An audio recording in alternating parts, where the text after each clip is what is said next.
Organic Produce Summit would like to thank its co-sponsor, Braga Fresh. Growing up Braga, we've always been taught the best tool a farmer has is their own shadow. Now, as Josie Braga's third generation, we apply that simple wisdom to all aspects of Braga Fresh. Trialing new technologies that make a big on-farm impact, we're using real-time data to make daily decisions that produce real-time results. Collectively, these efforts directly impact our carbon footprint for future generations. How we farm is changing, why we farm is not. The world's most successful and progressive companies invest in what will be and not what is. This is David Katz. He took a heaping problem and found a multifaceted solution by exchanging plastic as currency. As founder and CEO of Plastic Bank, Katz turned his social enterprise into a global network of over 500 collection communities, with more than 30,000 members saving the ocean one piece of plastic at a time. Named one of the world's most compassionate entrepreneurs, Katz is a recipient of several global humanitarian awards and has earned international recognition, featured in hundreds of news and investigative articles. With his guidance, Plastic Bank has global partnerships with SC Johnson, Henkel, HelloFresh, and many, many more. Please welcome David Katz. Yay! Hi, everybody. Beautiful to be here. What a remarkable opportunity and experience to be with people focused on doing well in the world by being whole. I want to recognize Susan and Matt as well, who have been so successful in creating and revealing a community, a part of my communication today.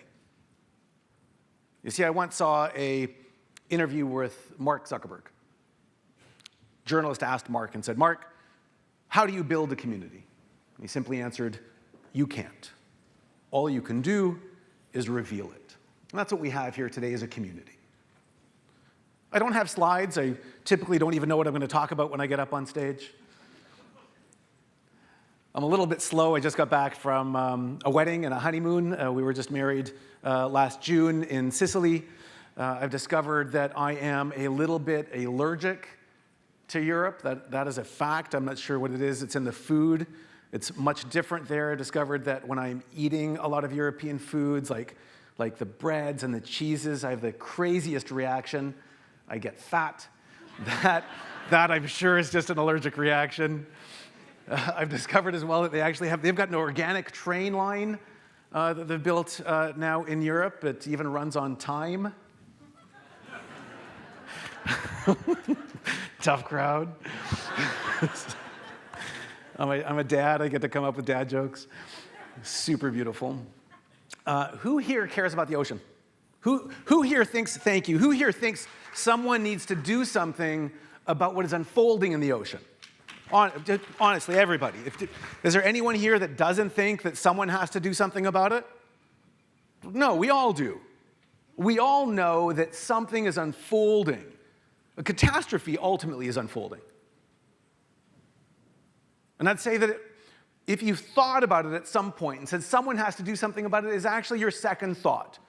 Your first thought was, I want to do something about it, and I don't know how.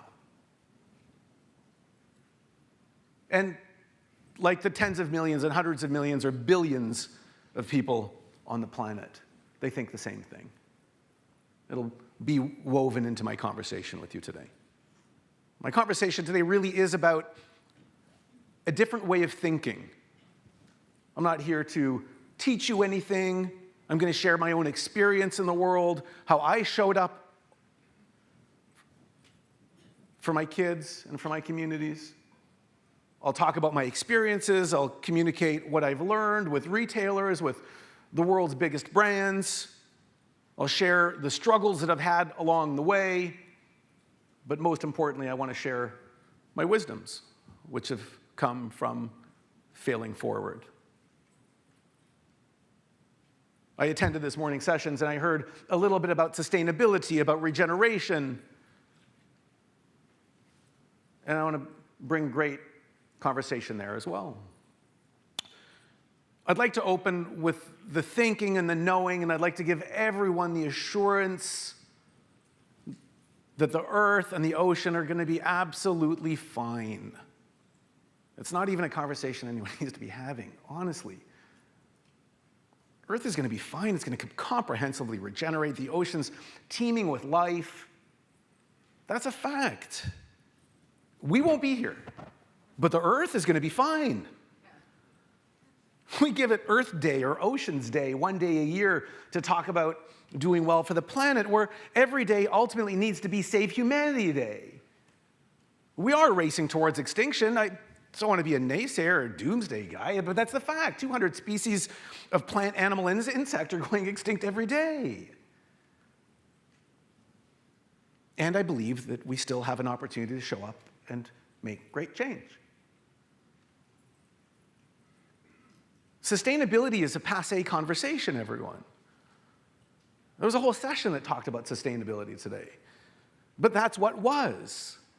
And in my opening, the conversation was the greatest organizations in the world that will succeed, that will thrive, will invest in what will be and not what is. And what is and what had been is a conversation around sustainability. The next generation doesn't want to hear that you're going to do less damage this year than you did last year. Thinly guised as a cost savings measure. They're invested in the regenerative economy. We talked about that a little bit, but I want to give paradigm to that. The next generation, think of the, I call her the Greta generation. Think of the Greta generation. This 19-year-old. Well, 10 years ago was a financial crisis. She ultimately, as she became aware, became a thinker. She was met with a financial crisis where in society and in media, she felt that her family might lose her home. They may not have food. They might be met with words like hyperinflation and other things that she thought were going to be catastrophic to society, that there might be riots or whatever else was occurring. Certainly a contraction in society and a fear. And then as that was subsiding, they came across ocean acidification, the dying of reef, marine debris, extinction, climate change. Just when you thought that was enough, COVID. When you thought that was enough, war. It hasn't ended for that generation. It's a comprehensive generation that's freaked the F out, let's be honest. They're freaked out. And they want to do business with those companies who show up and take that fear away. They want to give their business to those companies who are going to repair the damage that's been done. That's a fact. We see it occurring. We see it occurring in your industry. People want to do the right thing. And they want to be a part of a community. So those are the paradigms that I operate with. I operate in the knowing that I as well get to be a champion for society, that I'm someone that can do something. See, I'm just some dude out of Vancouver in the end. I'm just like some dude that kind of showed up, had a crazy idea, thought, oh, okay, hold on a second, I can give it a try, and here I am. See, I'm passionate about the ocean. I'm passionate about what's unfolding in the sea, about what's unfolding in the belly of every plant and animal in the world that's ingesting and interacting with improperly discarded material that ends up in their death. I'm trying to advocate and speak for those who can't speak for themselves, which happens to be the poor as well. Because when we look at marine debris, we can look at poverty. They're absolutely inextricably connected. 80% of land-based material that is ending up in the ocean is coming from areas of poverty. And if you consider living in abject poverty, when there's no door or floor, you have no access to medicine, you have no access to anything. You don't have an education. You've never left your village. Your children die from not just preventable disease, but from preventable fever. What consideration do you give to recycling? Do you give any? No, you can't. You're thinking about yourself. You're thinking about the next meal that you're going to get and your children's pain. So to have someone convinced against their will that they should be recycling is not going to occur. Fact. Now, we can think about going to clean up the ocean. We'd send ships into the ocean, like the Ocean Cleanup Project and other things. I mean, they're nice fantasies. It's really great. But even if they're 100% successful, it's too little, too late. Fact. Every beach cleanup, even if it's 100% successful, too little, too late. You see, it's like walking into your kitchen. And if your sink is overflowing, you've been away, you come home, water spilling all over the floor, and you're in a panic because the whole foundation is in jeopardy. You look and you've got a bucket, a mop, and a plunger. You've got to choose something to do first. What do? Turn off the tap. Futile if we plunge, mop, or scoop up the water if we don't turn the tap off first. Don't you agree? So we have to be in that paradigm, understanding that most of the material is coming from areas of poverty. Thereby, if we want to help solve what is occurring in the ocean, we have to look upstream and solve poverty.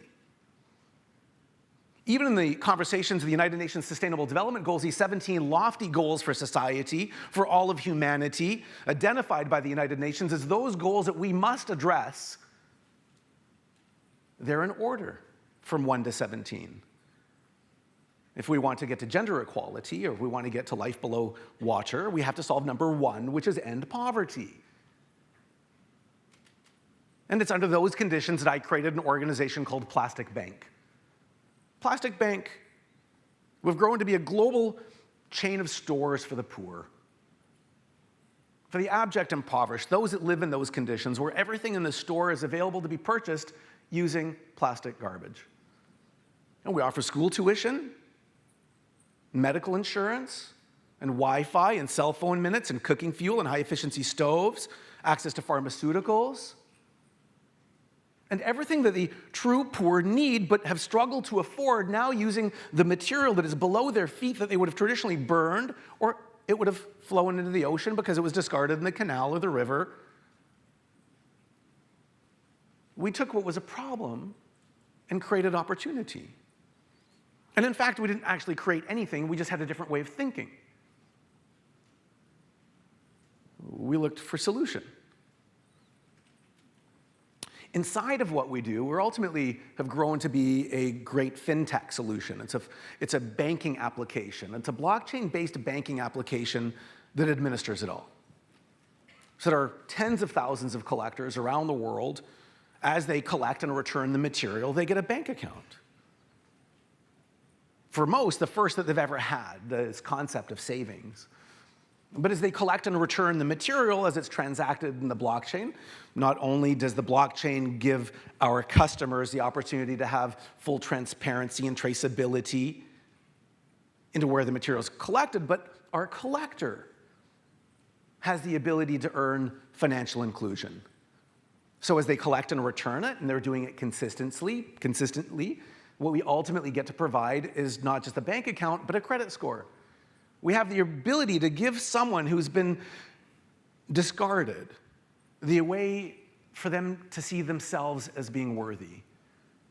Now, in that blockchain transaction, the person who's collecting the material, a collector, or could be a mother around the world, as she brings the material to a plastic bank branch or to a school that becomes a plastic bank branch. As she returns the material is weighed, her account is identified, the value is established, it's deposited into her account. Now she has a sense of savings. She has a sense of worth. And the material certainly now has a whole comprehensive different set of value.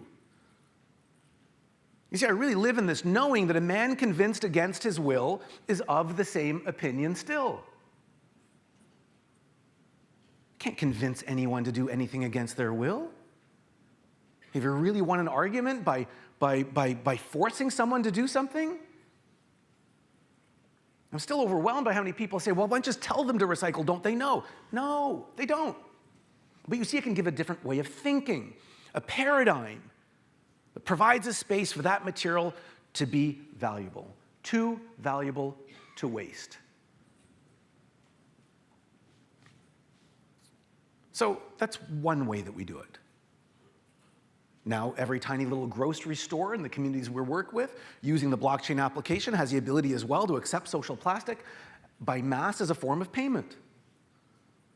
So that little store can now offer more products and also be a part of the solution. Or schools, as I mentioned, also in areas of extreme poverty, the families don't have an opportunity to pay for school, so many children are set aside, or girls are set aside. But now collecting plastic, household material, that from their neighbors or just themselves, returned to the school becomes a form of payment. So it's more access to more children to end poverty. We have a beautiful program that had me invited to meet the Pope because we created an opportunity for the church. Now we're not faith-focused, but it's powerful. And the church becomes a collection location where it encourages the parishioner to not just bring their tithing or offering, but to bring the recycling as offering as well. So that every tiny community, no matter where they are in the world, has a plastic bank branch growing exponentially through a digital application that provides a space for the material to be viewed differently. See, I'm a giant plastic advocate. I think it's a remarkable material. We're living as long as we are, traveling as far as we are. Produce is as great as it's ever been because of the material. You see, if I ask everyone, if every piece of packaging you saw was easily exchangeable for $5 US, how many would we still see in the ocean? None. Okay, so it's not the plastic, it's us. You have to take some accountability in that. At the same time, you see, it's us, not the material. So how might we collectively look at the material differently? How might we provide a space in society where things are of worth? So we can all be a part of the solution and not the pollution. It's the end of my time. I could go on forever, but I thank you all very, very much. I'm going to be here. Love to continue to have conversations with you. We've got a small booth downstairs, and on behalf of the Organic Produce Summit, we'd have an opportunity for each of you to participate as well.